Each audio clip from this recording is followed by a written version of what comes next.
Doctor Mohammad Yunus এবং একটি ছোট মজার গল্প। ডক্টর মোহাম্মদ ইউনূস দায়িত্ব গ্রহণ করার পরে জাতিকে স্বপ্ন দেখালেন, তার স্বপ্ন কিভাবে বাস্তবায়ন করবেন সে সকল কথা তিনি বললেন।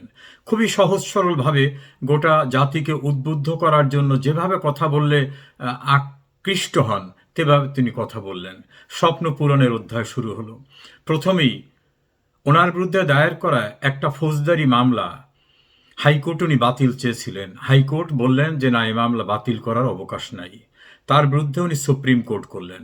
সুপ্রিম কোর্টে মামলা চলমান থাকা অবস্থায় উনি ক্ষমতায় অধিষ্ঠিত হলেন। হয়ে নিচের কোর্ট থেকে অর্থাৎ জজ কোর্ট থেকে মামলাটা প্রত্যাহার করিয়ে নিলেন। এদিকে কিন্তু অ্যাপিলেট ডিভিশনে মামলা শুনানির অপেক্ষায়। অ্যাপিলেট ডিভিশনের মাননীয় বিচারপতিরা হয়তো হতবাকই হয়েছিলেন। দ্বিতীয় স্বপ্ন বাস্তবায়ন করলেন। সরকার 666 কোটি টাকা ট্যাক্স পাবে ওনার কাছে, সেই ট্যাক্স যাতে না দিতে হয় সে ব্যবস্থাটা করে নিলেন। তৃতীয়টা, হাইকোর্ট ডিভিশনে একটা রিট মামলায় ওনার বিপক্ষে রায় হয়েছিল। রায় হবার পরে মামলার রায়টি টাইপ করে জজ সাহেবদের স্বাক্ষর করার জন্য যে সময়, ইতোমধ্যে উনি দায়িত্ব গ্রহণ করেছেন সরকারের।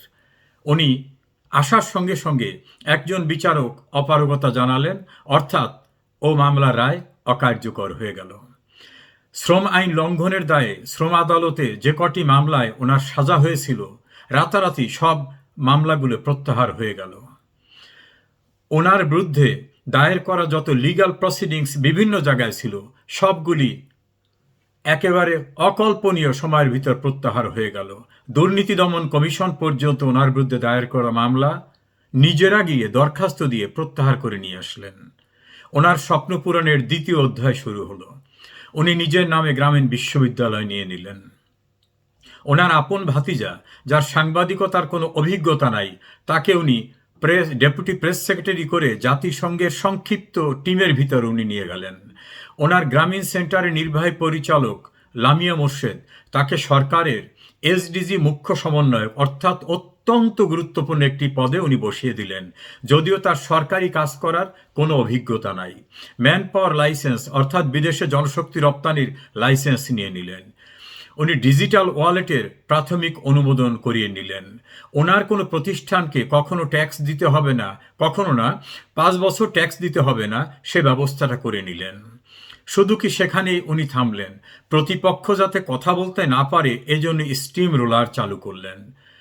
বর্তমানে জেলখানায় 3,61,000 রাজনৈতিক নেতাকর্মীরা রয়েছে, যার ভিতরে 37 জন মন্ত্রী, প্রতিমন্ত্রী, উপদেষ্টা, 48 জন সাবেক সংসদ সদস্য, আওয়ামী লীগ এবং 14 দলীয় জোটের নেতাকর্মীরা, এবং অন্যদের ভয় দেখাবার জন্য রাশেদ খান মেননের মতো অত্যন্ত বয়স্ক মানুষদেরও পিছনে হাত নিয়ে হ্যান্ডকাপ আটকে কোর্টে আনা নেওয়া করা।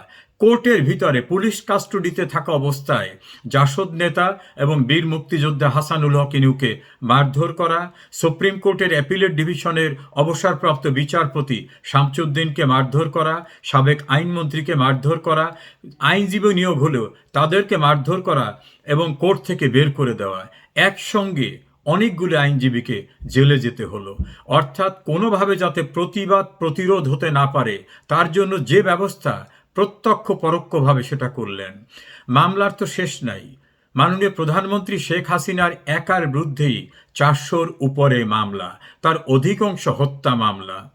এমনকি দেশে না থেকেও কানাডা, অন্যান্য দেশে যখন ছিলেন আমাদের দেশখ্যাত ক্রিকেটাররা, তারাও বাংলাদেশের হত্যা মামলায় আসামি হয়ে গেলেন। এভাবে স্টিম রোলার চালিয়ে তিনি তার স্বপ্ন পূরণ করছেন। তখন মনে পড়ল সেই বন্ধুর গল্পটা। তিনি বলেছিলেন, এক ব্যক্তি তার কর্মীদের বললেন, তোরা আমাকে নেতা